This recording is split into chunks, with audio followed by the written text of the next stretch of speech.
Hi friends, welcome back. भाई UNSC में India की परमानेंट एंट्री पर पहली बार बोला चाइना। अच्छा, हैरान कर देगा जवाब। क्या दिया इन्होंने? चाइना क्या बोला और हैरान कर देगा जवाब किसका? हमने जवाब दिया कि उसका चाइना का कोई जवाब था? चलो देखें। चाइना को तो तकलीफ है, वो तो पूरा अपना दम लगाएगा कि किसी भी तरह से भारत को जो है वीटो पावर, परमानेंट सीट ना मिले, और अगर परमानेंट सीट मिल रही है पर बिना वीटो के मिले, ये तो वो पूरी जोर लगा रहा होगा, क्योंकि उसको पता है कि एक ही देश है जो उसको सबक सिखा सकता है, जो है अपना भारत। तो चलो वीडियो शुरू करते हैं। वीडियो शुरू करने से पहले अगर आप चैनल पर नए हो और आपने अभी तक सब्सक्राइब नहीं किया तो जल्दी से पहले सब्सक्राइब के बटन और बेल आइकन को क्लिक कर लो, ताकि आपको हमारे सारे न्यू वीडियोस के नोटिफिकेशन मिल जाएं जैसे हम अपलोड करें। अगर आपको वीडियो पसंद आता है प्लीज लाइक एंड शेयर। चलिए शुरू करते हैं।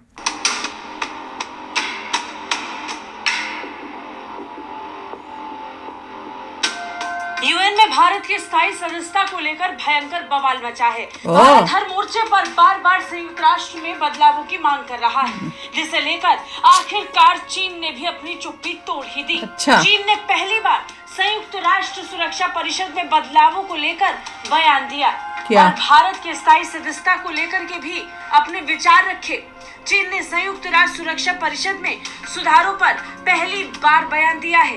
इस बयान में भले ही भारत का नाम खुलकर नहीं लिया गया हो, लेकिन साफ था कि इशारा सिर्फ और सिर्फ भारत की तरफ है, क्योंकि भारत ही लंबे समय से संयुक्त राष्ट्र सुरक्षा परिषद में स्थायी सदस्यता और बदलावों की मांग कर रहा है। चीन ने इसे लेकर कहा कि सुरक्षा परिषद के सुधारों का फायदा सिर्फ कुछ लोगों के स्वार्थ को साधने के लिए नहीं होना चाहिए। कुछ दिन पहले ही भारतीय विदेश मंत्री डॉक्टर जयशंकर ने सुरक्षा परिषद में सुधारों को लेकर खुले तौर पर चीन पर निशाना साधा था। उन्होंने खुलेआम सामने से कहा था कि भारत की संयुक्त राष्ट्र सुरक्षा परिषद की सदस्यता में बाधा को यूरोपीय देश नहीं। बता दें कि सुरक्षा परिषद का सदस्य बनने के लिए 5 स्थायी सदस्यों का समर्थन पाना जरूरी है। बात अगर अमेरिका, रूस, ब्रिटेन और फ्रांस की करें तो ये लंबे वक्त से भारत को अपना समर्थन देते आए हैं। चीन ही इसमें अड़ंगा अड़ाता रहा है। चीन ने अब तक अपने पत्ते नहीं खोले कि वो भारत की स्थायी सदस्यता को लेकर क्या सोचता है। वहीं चीन के विदेश मंत्री वांग यी ने बातचीत से सुरक्षा परिषद में भारत को स्थायी सदस्य बनाने की बात कही। वांग यी ने कहा था कि विश्व उम्मीद करता है कि संयुक्त राष्ट्र वैश्विक चुनौतियों से प्रभावी ढंग से निपटने उनका समाधान निकाले। चीन सुरक्षा परिषद में सुधार का समर्थन करता है, लेकिन वो सही दिशा में होना चाहिए और उसमें विकासशील देशों की आवाज शामिल होनी चाहिए। वहीं भारत में चीनी दूतावास के प्रवक्ता वांग शाओजॉन ने एक्स पर लिखा कि सुरक्षा परिषद का सुधार समग्र रूप से संयुक्त राष्ट्र के सुधार का एक अभिन्न अंग है। चीन सुरक्षा परिषद में आवश्यक सुधार का समर्थन करता है, ताकि वो अंतर्राष्ट्रीय शांति और सुरक्षा बनाए रखने के लिए अपनी महत्वपूर्ण जिम्मेदारियों को बेहतर ढंग से पूरा कर सके और आज की दुनिया में प्रमुख वैश्विक चुनौतियों का बेहतर जवाब दे सके। उन्होंने आगे कहा कि सुरक्षा परिषद के सुधार से विकासशील देशों का प्रतिनिधित्व और प्रभाव प्रभावी ढंग से बढ़ना चाहिए और ज्यादा छोटे और मध्यम आकार के देशों को संगठन के निर्णय लेने में भाग लेने का अवसर मिलना चाहिए। यानी चीन ने भी संयुक्त राष्ट्र सुरक्षा परिषद में बदलाव का समर्थन कर दिया है। यानी वो शुरुआत हो चुकी है जिसमें 5 देश इस बात को तो स्वीकारते हैं कि बदलाव होना जरूरी है, लेकिन बदलाव कौन करेगा ये बड़ी बात है। भारत बहुत स्पष्ट तौर पर कहता आया है कि अब संयुक्त राष्ट्र सुरक्षा परिषद को ऐसे ही चलने देने नहीं दिया जाना चाहिए। इसमें बदलावों की जरूरत है। ग्लोबल साउथ की आवाज सुनी जानी चाहिए, विकासशील देशों की बात सुनी जानी चाहिए। इसके अलावा सिर्फ 5 देशों के पास दुनिया को चलाने का अधिकार भी नहीं होना चाहिए। और इसी के साथ भारत सुरक्षा परिषद में अपनी दावेदारी ठोकता आया है। ये जब पार्लियामेंट ब्यूरो रिपोर्ट भारत खुली थी उसका ऐसा। भाई बताओ, चाइना तो कह रहा है कि हमको अब हमें बदलाव चाहिए, होना चाहिए, सबकी रिप्रेजेंटेशन। मुझे तो ये समझ में आया, वो यही बोल रहा है ना। मेरे को समझ तो यही आ रहा था, पर मेरे को समझ के भी मैं यकीन नहीं कर पा रही थी। मुझे लगा था शायद मैं गलत सुन रही हूँ कि भैया होना चाहिए, बदलाव होना चाहिए, जिससे सबका सुना जाए। जो अभी इतनी डेवलप्ड कंट्रीज नहीं हैं उनकी भी बात सुनी जानी चाहिए। तो भैया दो ना फिर वीटो पावर इंडिया को। ये गेम खेल रहा है, मैं बता रही हूँ, खेला खेल रहा है। अभी बोल रहा है कुछ, और जब मेन होगा, जब बोलेंगे कि अब अच्छा वोटिंग करते हैं, तब ये बोल देगा नो। ये ऐसी टालम टाली कर रहा है। पर ऐसा एक दिन आएगा जब इसको मजबूरी में इंडिया को देनी पड़ेगी, क्योंकि मुझे याद है जयशंकर की एक जगह स्पीच थी जिसमें उन्होंने बहुत मतलब कॉन्फिडेंटली बोला था कि अब जो है अब ज्यादा हमें इंतजार करना नहीं पड़ेगा, अब जो है वीटो और परमानेंट सीट हमारी पास जल्द आएगी। तो मुझे लग रहा है कुछ जैसे कहते हैं ना कि वो कहते कौन सा एक मुहावरा होता है कि वो दबा रहे नसें या कुछ दबा रहे हैं, तो अब वो ऐसी दबाई जा रही है कि अब इधर उधर जाके बहानेबाजी इनकी नहीं चलेगी, इनको देना ही पड़ेगा इंडिया को वीटो पावर और परमानेंट सीट, नहीं तो इनका हो जाएगा भट्टाधार, जो भी वर्ड होता है। देखिए मेन पॉइंट ये है भट्टाधार कि जब हम लोगों का जीडीपी थर्ड लार्जेस्ट हो जाएगा, कि आप थर्ड नंबर पे आपका जीडीपी होगा, उसके बाद जो है कोई रोक नहीं पाएगा, क्योंकि फिर तो शोर मच जाएगा कि जो कंट्री थर्ड लार्जेस्ट जीडीपी है उसका अगर रिप्रेजेंटेशन नहीं है तो क्या होगा।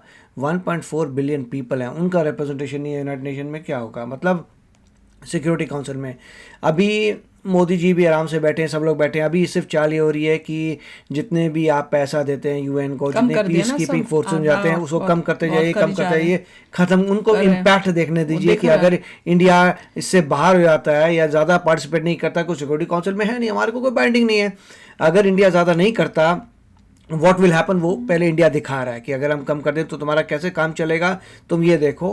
साथ में जब इंडिया जो है थर्ड लार्जेस्ट इकोनॉमी हो जाएगी तब तुम क्या करोगे, तब लोग बोलेंगे अच्छा थर्ड लार्जेस्ट इकोनॉमी नहीं है तुम्हारा, तो यूनाइटेड नेशन क्या रिप्रेजेंट करता है।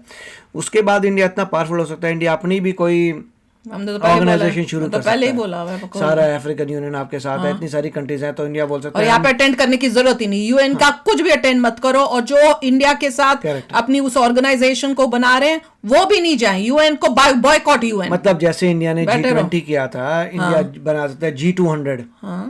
मतलब जितनी 183 कंट्रीज हैं अभी, तो उसके 183 के बदले इंडिया बोले G200 फ्यूचर कंट्रीज के लिए भी। कितनी कंट्रीज हैं? कितनी कंट्रीज? 185। हाँ, तो 185 में से चाइना को निकाल दो, 184। हाँ, जो भी है, तो G समथिंग कर दे।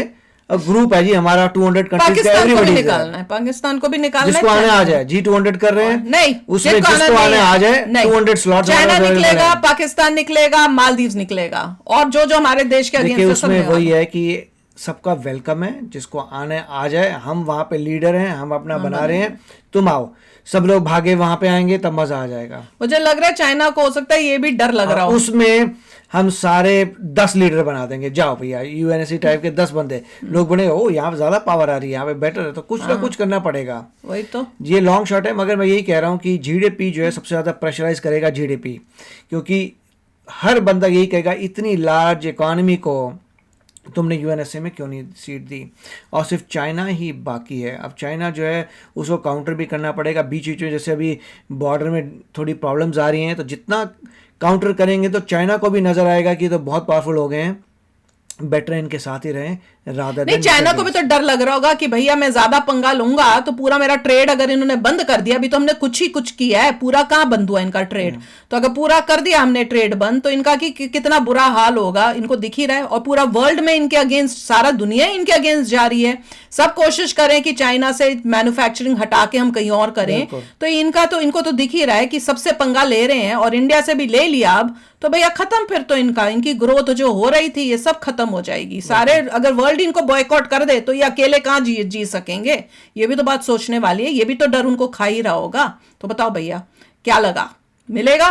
मैं कह रही हूँ अगले साल तक मिल जाए, मजा ही आ जाए। जैसे 370 हटा था ना, उठते पता चला समय लगेगा, बट मैं तो यही कह रहा हूँ 2027 तक हो सकता मिल जाए। यार जल्दी मिले बस, अब बस बहुत हो गया, बहुत हो गया। हमारी जो पुराने लोगों ने गलतियां की थी उनका अभी तक मैं तो हर बार ये बोलती हूँ उसका जो है वो हम अभी तक भुगत रहे हैं ये नतीजा।